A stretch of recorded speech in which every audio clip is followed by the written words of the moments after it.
I'm colored. You don't understand me. You don't understand me. If I was a different color, you would.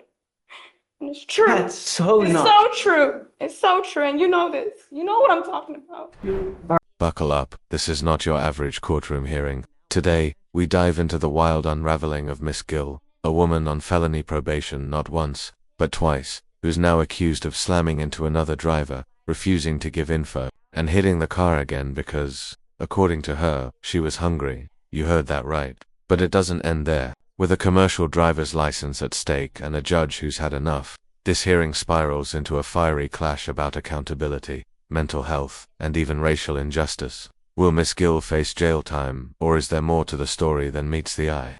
Let's find out. All right. Good morning, Miss Gill. Good morning, Your Honor. I wanted to bring you out because we're talking about you, and it's only fair that you get to hear what's transpiring since these are your cases. Yes, sir. I want you to know, I don't know anything about your case. All I know is that you've now, as of 3/26, yesterday, you picked up a failure to stop and give information. What happened? Or, well, hold on. You have the right to remain silent. Quick legal note, when a judge reminds someone of their Miranda rights mid-hearing, it usually means things are escalating fast. The judge is putting it on record. Anything Miss Gill says here could be used against her. That's significant, especially in a case involving multiple allegations and a defendant with a prior record. Notice how the judge isn't even letting her speak yet. The court's bracing for what's about to come. What do you think? Is the judge already biased or just doing his job by the book? Anything you say can or will be used against you. Okay, good. On March 25th, 2025, officers were dispatched to 15357 Wallaceville Road in Tarrant County, Texas, regarding an FHDI call. Upon arrival, the officer spoke with the complainant, who stated that she followed the defendant after the defendant's vehicle hit her twice and failed to stop and give information. The complainant stated that she was driving southbound on the East Sam Houston Parkway, and the defendant failed to drive in her lane and sideswiped her, causing the vehicle damage to the right side panel of the defendant's vehicle. The complainant stated that she blew her horn several times for the defendant to stop, and the defendant refused. The complainant followed for approximately 3 miles to 15242 Wallaceville Road, and the complainant and the defendant exited their vehicle, and the complainant told the defendant that she hit her vehicle and needed insurance information. The defendant then told the complainant no, and that she was getting something to eat. The defendant went inside the business, exited, and then entered her vehicle and attempted to drive away. The complainant blew her horn several times to get the defendant to stop and told her the police were coming, but the defendant ignored the complainant. The defendant then began to put her vehicle in reverse and proceed backwards, hitting the complainant's vehicle a second time. The So are complainant, you telling me now it was intentional? the complainant moved her vehicle to avoid being hit and followed the defendant. The complainant flagged the police down to identify the defendant as the person who struck her vehicle. The estimated damage from the complainant was around $4,000, and the defendant stated she didn't stop because she was hungry and colored. She didn't stop because she was hungry. That's the excuse. Let's pause for a second. 2 collisions, over $4,000 in damage, and a hit and run all dismissed because she needed a snack. This isn't just poor judgment, it's reckless disregard. Even if hunger was a factor, walking away from a scene after hitting someone not once, but twice, is a serious criminal charge. It's shocking that she had time to go inside, grab food, and still ignored the victim's plea to stop. Viewers, what do you think? Is this plain negligence, or something deeper going on here? And what? Colored. Color. Yes, Your Honor.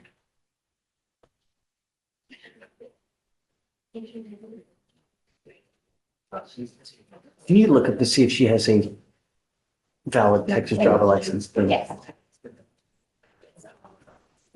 Ms. Gill, I'm going to find that there is sufficient probable cause to go forward with your case. Not only are you on a felony probation for assault of a peace officer, not only are you on felony probation for injury to a child under 15, but you pick up, after both of those, an evading arrest in a motor vehicle, and now an FSGI. I am taking away your privilege to drive. When a judge says I don't give a rat's behind, you know he's done playing nice. Miss Gill isn't just facing an FSGI charge, she's on felony probation for assaulting a peace officer and injuring a child. Stack that with evading arrest and now driving violations. The court's patience is gone. The affidavit she's signing is no joke. If she drives again, even once, she could face contempt charges and jail. Remember, this isn't just about one bad decision. It's about patent disregard for the law. The gavel's coming down hard. You will now be signing an affidavit with me today, promising me you're not going to drive. I don't give a rat's behind what your excuse is. If I find that you drive in violation of this affidavit, I will have a contempt. I can have a contempt hearing. I can have a contempt. After.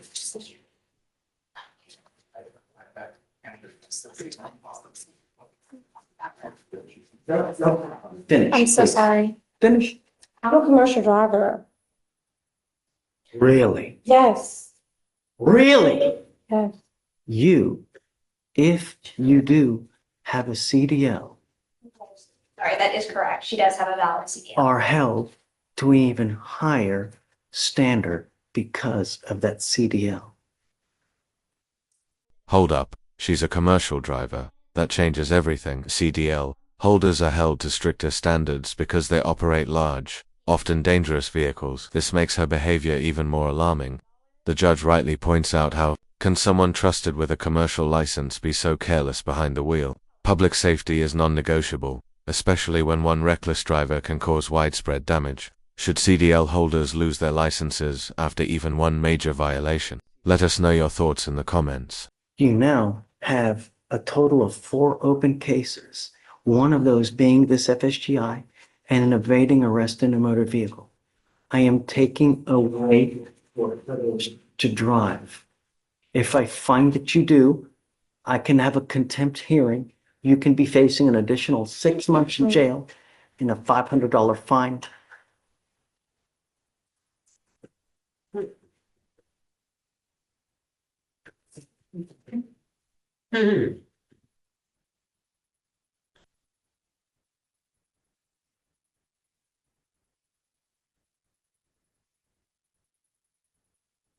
I truly am at a loss with the attitude.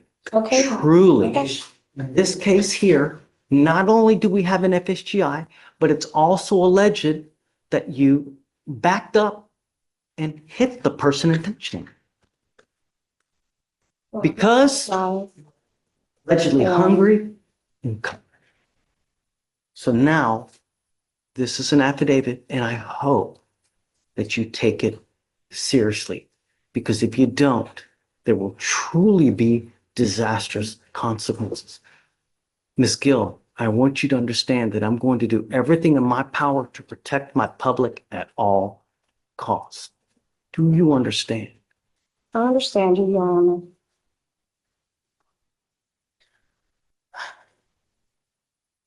May I make argument for a PR bond, Your Honor?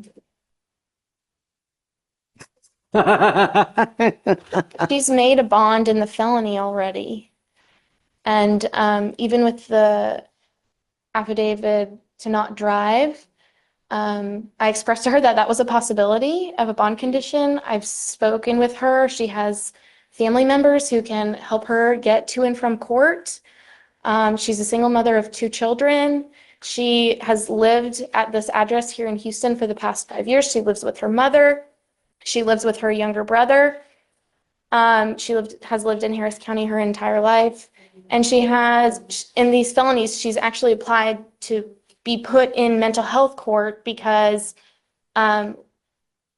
during this incident and the felonies, she was unmedicated and she has a history of mental health diagnoses. And so as a client of the Harris County Public Defender's Office, we have every intention of getting her treatment for those mental health issues.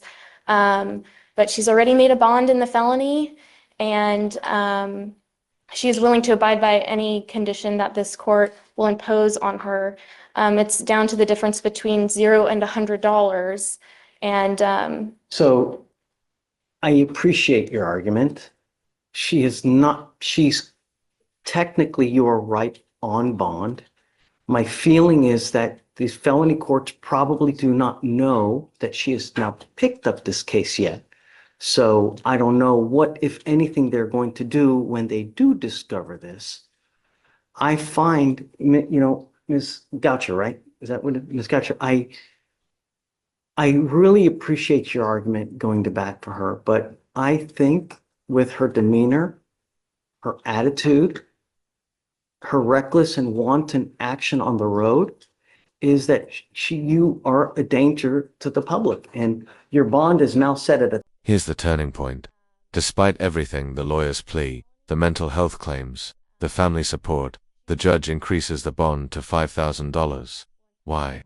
Because of what he calls her demeanor and reckless attitude. He's not just sentencing the behavior, he's sentencing the mindset. This is a powerful reminder that in court, how you present yourself can matter almost as much as the facts. Is that fair? Or is the judge overreaching by interpreting her tone as guilt? You be the judge. Drop your take below. 1,000, and I'm going to raise it to 5 because I think that you really are a danger to the public, and your attitude shows us and tells me that, hey, I'm going to do what I want to do, and that's it. And that's always, I mean, really, Don't say anything. how many people died this weekend on the road because of the reckless and wanton actions? All we want are our streets to be safe. You're not helping me, Your Honor. You're not helping Don't say me. anything. I'm struggling. I'm a single mom, and I've been struggling with the courts for years already, and I'm tired of this. Okay? I was beat, okay, in front of my children, and I was thrown on the ground like an animal, okay? And I'm tired of this. I'm tired of all of this, okay? In front of my children. My children have trauma, okay? And I have no insurance for the medication, and I have not been on the medication. I'm trying to get the insurance to get on the medication. Ms. Gill, Okay. I understand that, but at some point, your actions become your own, You right? don't understand. I'm colored. You don't understand me. This is where it gets heavy. Miss Gill breaks down, citing trauma, racial injustice, and mental health struggles, and it's raw. She says she was beaten in front of her kids, unmedicated due to lack of insurance, and feels discriminated against. These are serious claims, but the judge pushes back, saying he only sees what's on paper. This moment forces a critical question: where does accountability end and compassion begin? Is the justice system equipped to handle the complex mix of trauma, race, and law enforcement history? Sound off in the comments. We want to hear your perspective. You don't understand me. If I was a different color, you would. And it's true. That's so It's not. so true. It's so true. And you know this. You know what I'm talking about. I call out discrimination when I see it on a daily basis, ma'am. I don't care who it is. I don't care what color. If they're a small farm animal, I don't care. I call it when I see it. The only thing, because I don't know them. The way I get to know them is paper. And they tell me what happens in the case. And from what I see here and what has transpired here within the last 10 minutes. Really? Officer Harris did not read me my rights. Well, I will let They've been mishandling me like this for years already, okay? I have the right to tell you this. And I'm telling you, she did not read me my rights. She just shoved me behind the officer car. I did not get a voice to speak out anything. Yes. She just brought me to jail. You guys speak about that. I'll tell you, look, here's what I'm gonna do. I'm gonna leave your bond at $1,000 now. All right? I'm not gonna raise it to 5, but I can't continue to give you a PR bond. Terminated from employment too. Listen, Okay. do not drive. It's the only thing I'm asking you to do. I'm a commercial driver. Don't pick up a new Yes, case sir. Yes, sir. and just, all right. So, where do we land? Miss Gill is now facing multiple open cases, including felony assault, child endangerment, and a hit and run. The judge stripped her of her driving rights, questioned her integrity, and raised her bond significantly. Despite emotional pleas and allegations of discrimination, the court prioritized public safety. This case reflects the growing tension between personal trauma and legal accountability.